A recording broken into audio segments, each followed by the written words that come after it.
What's going on, everyone? This is another Hack the Box walkthrough. This time it's Forest, it's a Windows machine, and it's got quite a fair amount of system and user owns. The reason I'm showing this box is because it's very good for showing a tool called Bloodhound, which allows you to map out Windows domains. Very useful in a real life scenario. So getting straight into this, first thing I always do is Nmap Scan of the top 5,000 ports. The reason I do that is to make sure I've got something to get working with before I do a full scan if I need to. So straight away here you can see that there's quite a few services on this Windows machine. You've got domain, you've got Kerberos, you've got SMB, you've got LDAP, and when you've got this amount of services, you know, there's a lot there you can potentially enumerate. So to do this, I use quite an old tool called enum for Linux. So just pump the IP address into that, and it will start trying to enumerate things using null authentication and various other methods. If you scroll down in this tool, it does find you a load of users that you can potentially use on this Windows machine. So you can see there's loads of mailboxes, which suggests that this machine might be an Exchange server. You can see a load of other users. Lucinda, Mark, Santi, Service Alfresco, and with these users, you know, you might want to brute force them. But looking at the port listings, you know, brute forcing tends not to be the method you want to go down. It's quite loud on a network. It's quite time consuming, and you've got a Kerberos service here. So before you brute force, you can actually do something called a Kerberos Pre-Authentication attack, or AS rep roast it's known as. I've got another video on this, but we're going to try it now. So take all of those users, put them into a list. I've already done that, like so. And we're going to pump that list into an in-packet module called getNPUsers. The out file is going to be hashes.asroast, so that's going to grab the hashes and put it into that file. The format is going to be John, because we're going to crack this with John. And the users file is going to be the users file I just made. Then DCIP is going to be the IP address of the box. The domain is hack the box, and debug in case anything goes wrong and we need to see what's going on. So what this library is going to do is it's going to take the users, it's going to try and get a Kerberos ticket for these users without using their password. So this vulnerability is known as AS rep roasting, and if it's enabled by an administrator, this is a vulnerable component on their machine. So just go ahead and run that, and you'll start seeing that a lot of the users don't require pre-auth, which is a good thing. So if we have a look into that AS rep roast file, or whatever I called it, hashes, yeah, that one, you'll see that one user was actually allowed to give their ticket without a password, and that's the Service Alfresco user. So we can take this Kerberos ticket here, and we can crack that within John. So if you just make a file, AS rep, copy that in there, save it, and then we want to run it in John. So you want to use John with a word list of rockq.txt. It's a common one in Kali Linux, quite a big one. You want to use the format of KRB5ASREP, because that's the AS rep roasting format that John takes, and then the hash that we just used, which was in AS rep. So what this is going to do, it's going to crack that Kerberos ticket, try and find the password that's stored in rockq.txt. It's a big, you know, directory of, not directory, a listing of potential passwords, and when it finds it, it's going to spit it out and show you what it is. So this user is a service user. Typically these do have some sort of privilege on the network, so it could be a good foothold into the network. You can see that that's now cracked. So Service Alfresco, the password is literally service with a 3 instead of an E. So now using this, you might think, okay, let's try and use SMB. That doesn't work on this box, so this is kind of a rabbit hole you might be trying to go down. If you try and connect with SMB, it's actually disallowed, so that forces you to try and find another way in. So looking at the port listing, you can see this 5985 port, and that's actually WinRM. So this is another way you can get into the box using WinRM. I didn't know how to do this to start with, so I went and Googled it, and there's a great tool called Evil WinRM. You'll see it in the description if you want to download that. It's a really good tool for essentially getting a little shell on the machine. So this is how you run it. Evil WinRM, the I flag with the IP address, and then the user and the password. Ignore all that error. And that's going to provide you with a shell on the machine. So if we go into the desktop, we should be able to see the user's flag. So you can see the user.text. So if we just do a type and then user.text, that's one flag got, so that's the user sorted. Now we need to privilege escalate to get system access on this machine. So this is called forest. It's going to be something to do with domain. The way to do this is by using a Sharphound or Bloodhound payload to ingest a load of directory stuff and have a look at the best way to get to the domain administrator. So we need to get the Bloodhound ingester on this machine to start doing some work. So the best way to do this is by setting up a simple HTTP server. This is running within my desktop on Kali here, and it's going to be serving the Bloodhound, or sorry, Sharphound library, which you can see here. So going back to the box, if we use this command, invoke web request URI, the URL is going to be my IP address and the port that that server is running on, and then Sharphound PS1 because that correlates to my desktop here. And the out file is going to put it in the desktop of Service Alfresco. So that should run fine. Takes a while to upload. And that's done. So if you just do a dir, not a door. Problem with WinRM is if you do a wrong command, it takes a while to then do that. So dir is what I meant to say. You'll see that sharphound.ps1 is now in there. So now if you run this command, we do a double dot to put kind of the Sharphound in memory. You don't need this invoke bit yet. That's going to load it into the PowerShell memory. And now you can run the invoke part of that command, invoke Bloodhound.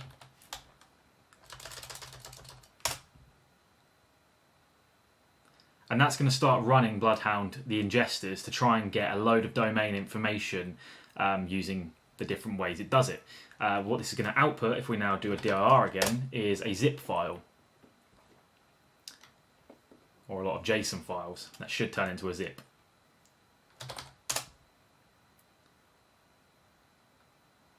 Like so. So we want to get that zip file off of the machine now. And you know, I do have a HTTP server, but that's not really useful because it's a command line and we don't want to be playing around too much. The best way to do this is using an SMB server.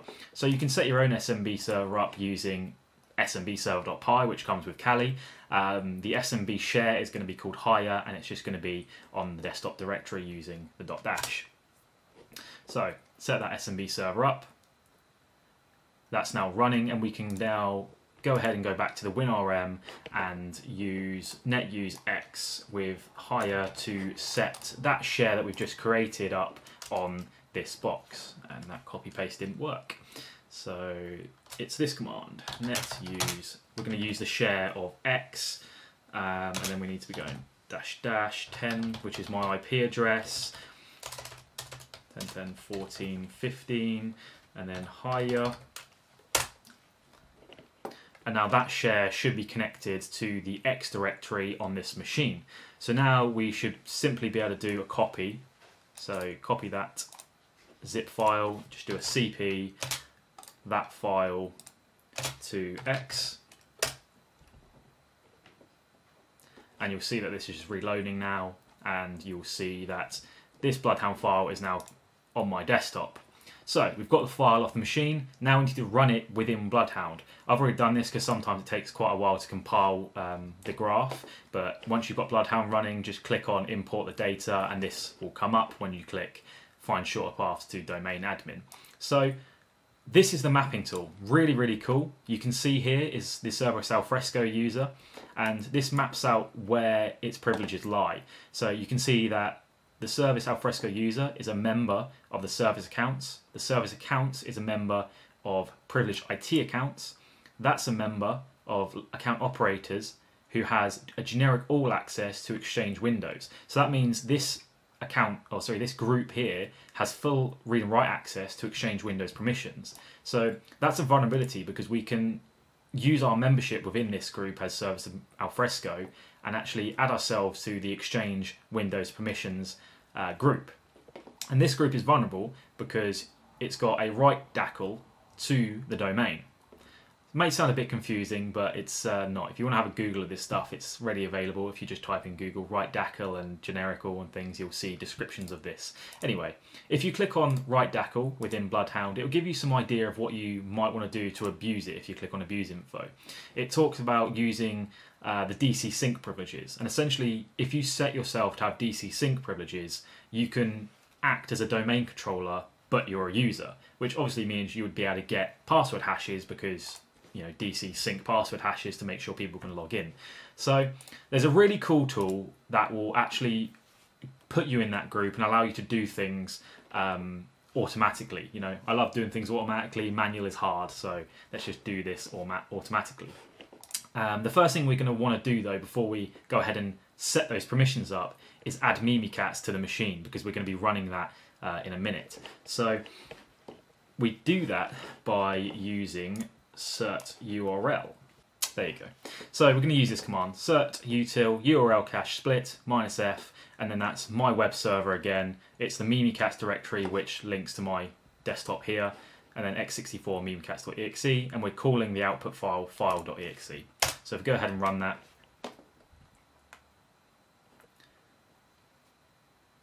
you'll see that that's now uploaded. If we do a dir again, you'll see that we now have a file.exe. So Mimikatz is now on the machine. At this point, just take the time to get rid of this SMB server. We're not going to need that again, and it messes things up in the future. So I'm just going to go ahead and get rid of that. Because if you need to connect to SMB using your Kali, that's already using the SMB port, so you won't be able to do that. Anyway, next up, we want to actually run this Mimikatz, but we can't do it because we need the privileges. So I talked about that automatic pwnage earlier. There's a really cool tool called ACL pwn, and you can see that on its GitHub. This is also in the description. This will actually take in the Bloodhound output and automatically pwn things for you and set you up as a privileged user. So looking at this, you use ACL pwn, the F flag, which is going to be kind of your user, so service alfresco on the hack the box domain. The target is going to be hack the box domain. The TT is just telling it that this is a domain rather than like a user or a computer. The database is going to be your Neo4j Bloodhound installation, so it's going to be localhost, and the user is Neo4j, my super secure password of password123. The server we're attacking is this, and the password for this alfresco user is service. So if you go ahead and run that, you'll see that it ingests that Bloodhound output or input, and it gives you two paths that you can potentially use to make yourself a privileged user on that domain. So go ahead and just type in 0, does its thing, it looks at Bloodhound, you're a member of, blah, blah, blah, those groups that we looked at earlier. It adds the user to the Exchange Trusted subsystem, and then it does that DCSYNC recommendation that Bloodhound gave you. So if we now go back to this WinRM and we run file, you may have to go back into WinRM. Let's just check that.